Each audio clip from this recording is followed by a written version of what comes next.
It has been a while since I've sat in this seat and brought to you a video on Wrexham Football Club. I've been very unwell the past week or so there's been no content. Luckily there's been no transfer news, we've seen no incomings, no departures, no general news coming from the club, so I've been quite lucky with that. Today we're back with another roundup of the transfer rumour mill. I might not have missed any signings, but I have missed at least 8 to 9 different rumours that have been going around on social media from multiple different sources, and with the transfer window opening a few days ago, a few names have been thrown into the mix as potential signings that Phil Parkinson could go out there in the summer transfer window and sign to boost our squad and boost the quality and experience going into this championship season. And we're also going to be talking about a striker that we could be signing from the MLS, which could excite a few of my American fans. Before we get going in today's video, if you would like to see more Wrexham content coming your way on YouTube this season, then please consider clicking the red subscribe button, and let's see if we can go for 450 likes on today's video.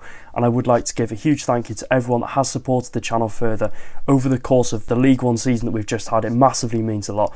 And without further ado, let's get talking transfer news. So starting off with a Premier League player. Now, journalist Alan Nixon has confirmed that Wrexham are looking to offer West Ham United defender Aaron Cresswell a contract when his contract does expire at the Premier League side in June, but face competition from newly promoted side to the Premier League, Leeds United.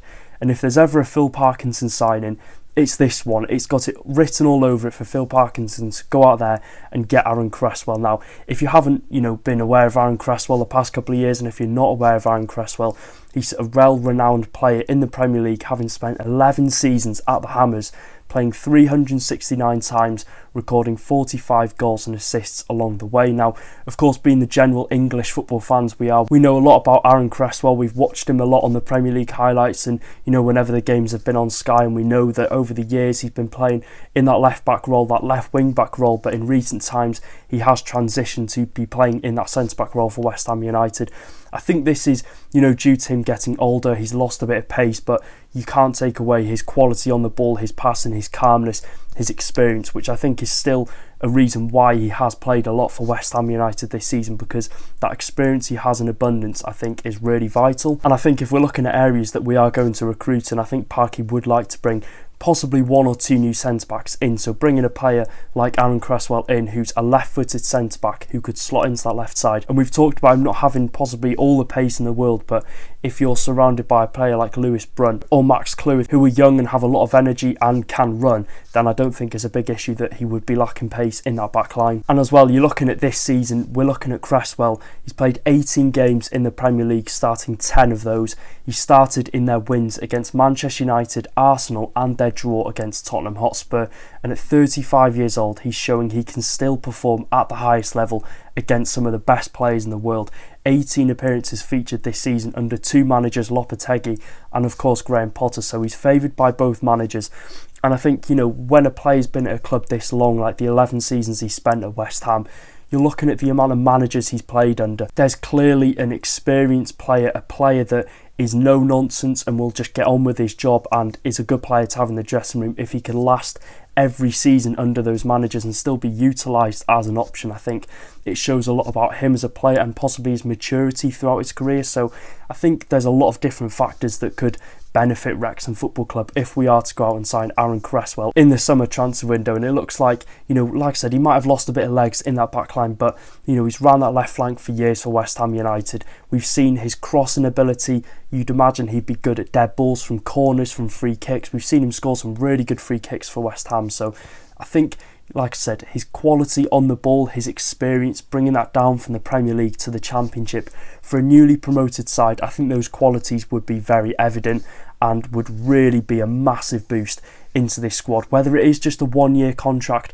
or if we offer him a 2-year contract, he's 35 years old, he's still showing he can play at the highest level of English football, so I have no issue with this at all. If Wrexham are bringing in a new defender to get the experience in that we need through the door to possibly survive and go even further in the Championship next season, and you're looking at a player that's got a good passing ability, and if Leeds United, who have just got promoted to the Premier League, are looking at him as well and still seeing him as a useful asset, then he clearly is still a good player and he clearly still could do a good job for a Premier League side. And I think his experience is valuable, like I've said, especially for a club that hasn't been in the Championship for 40 odd years. We're going to need a squad that has that experience in the high leagues, which, yes, we've got that in this squad at times. Jay Rodriguez, we've got Matty James, and we've got a few players here and there that have played, a singular season in the Championship. But bringing Cresswell in, who has spent the majority of his career in the Premier League, I think it'd be a massive, massive bonus. We wouldn't have to pay a transfer fee because he would be coming in on, the contract expiry at West Ham United. And I'm sure he won't be short of offers, but whether he wants to make that switch down to the Championship or, continue playing in the Premier League for Leeds United, where he might not get as much game time as he would at Wrexham, we really don't know. But either way, I would be very happy with the signing of Aaron Cresswell. Alan Nixon has also confirmed that Wrexham are looking to make an approach and a move for Nottingham Forest midfielder Lewis O'Brien after a really good loan spell at Swansea City in the second half of the Championship season. Now, Lewis O'Brien is a midfielder that can play in centre midfield or centre attacking midfield, and if you're looking at O'Brien's CV at this stage in his career, it is stacked, and he has played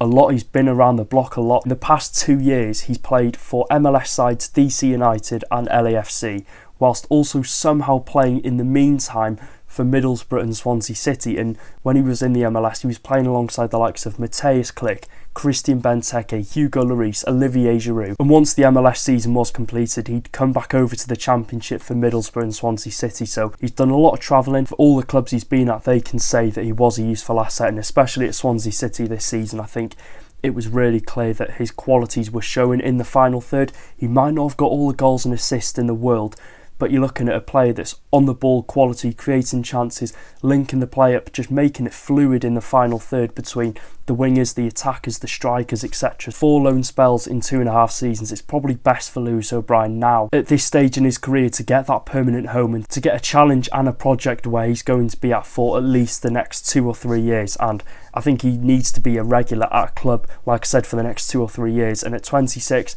he's got so much time ahead of him. He's got plenty of offers on the table, and I think, he's not going to be short of offers like Aaron Cresswell because he's had such a good season. It's clear that O'Brien isn't going to be playing much for Forest this season, of course, with them qualifying for Europe and having such a big transfer budget.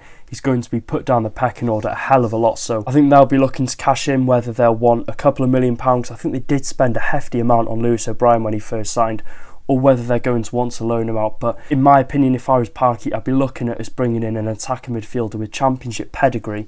And I think O'Brien ticks that box massively. 2 seasons in the Championship for, of course, Middlesbrough and Swansea City. He's had plenty of game time at Nottingham Forest. And, of course, that experience over in the MLS, playing against some of the biggest players that we've seen in football and playing with some of the biggest players. So I think you're looking at this signing as well in terms of competition that we do face from other clubs. La Liga side Valencia are interested, Preston North End are interested, and if I'm being honest, after their season last year and how they performed, and Wrexham's season, it's going to sound really big-headed, but I do genuinely would think O'Brien would prefer a move to Wrexham over Preston North End. But you're looking at Valencia, they'll be looking at a permanent deal because you're not going to go on a loan spell to a La Liga side. Carlos Corberán is obviously a massive fan of him, and I think it's a very lucrative opportunity. I'd love to see us go in for him. The possibility of this happening is quite slim. I do think, of course, facing that competition from a La Liga side, it's going to be very tough to put on the table what you can offer over a team like Valencia, who are going to be pushing for Champions League next season. They've had a really good time under Carlos Corberán, so it would be an incredible coup if we were able to get Lewis O'Brien in, a player that would just link up the play in the final third, good ball carrier, a good pass of the ball, and like I said, his chances created would be something we would massively, massively love, and his quality on the ball. So talking now on the MLS potential signing, a very unexpected bit of news has been doing the rounds on social media recently, and it is that of Wrexham apparently leading the race to sign Montreal striker Sunusi Ibrahim. There's been no official bid put in yet by Wrexham, but Montreal apparently value him at £400,000 according to Tom Boga, which is crazy. It's absolutely crazy. Now, I've had a bit of a look on Ibrahim. He's a 22-year-old striker. He's 5'6", who plays in the MLS for Montreal, where he scored 20 goals in 102 games. Surely everyone at home watching this has got to be thinking the exact same thing as me. Why are Wrexham going in for him, and how on earth have we got to a point where we're scouting players 22 years old, 5'6", not doing well in the MLS for a team like Montreal, who on the whole aren't doing very well. It just doesn't seem to add up, and it does seem quite a weird signing. And I've been looking at the opinions from Montreal fans on social media, and they're all on the same page. A lot of sarcastic comments about his talent, his goal scoring ability. So I think we're in the right to be thinking, why on earth would we be going in for a striker? £400,000, close to $500,000 on a striker that has played a lot of games already in the MLS, which I think, no disrespect to that, is not the strongest of leagues in comparison to the Championship. I think the Championship is a slightly stronger league. 20 goals, 5'6". He's going to be coming over to the Championship and he would get roughed around by the defenders. I don't think he'd stand a chance. And in my opinion, this seems like his agent is using Wrexham as an easy way to possibly ramp up the interest from other clubs and make other clubs come in for Ibrahim to get the best possible financial package for him. Whether there's any truth in this or not, I would love to see how our scouts have scouted a player like Ibrahim. I'd understand if, he'd scored like 50 goals in 70 games, but his goals have dried up so much for Montreal, and I don't think there is a striker there that is going to come over to England, and especially the Championship, which is such a strong league, make his way into the starting 11, score goals and become a really good striker. I don't know what the plan would be with Ibrahim if we were to sign him. And if you're looking at his statistics as well, and on the whole for Montreal, he doesn't seem like he would be a good striker in League 2, let alone the Championship. So unfortunately, I think this is a very, very hard pass from me, and no disrespect if there's Montreal fans watching or general MLS fans watching this, I'm going to have to say it's a hard pass from me on Sunusi Ibrahim. I like the route Parky could possibly be taken down, the route of bringing young strikers in, but for me, it's the fact, and this again, no disrespect, it's the fact he's been playing in the MLS.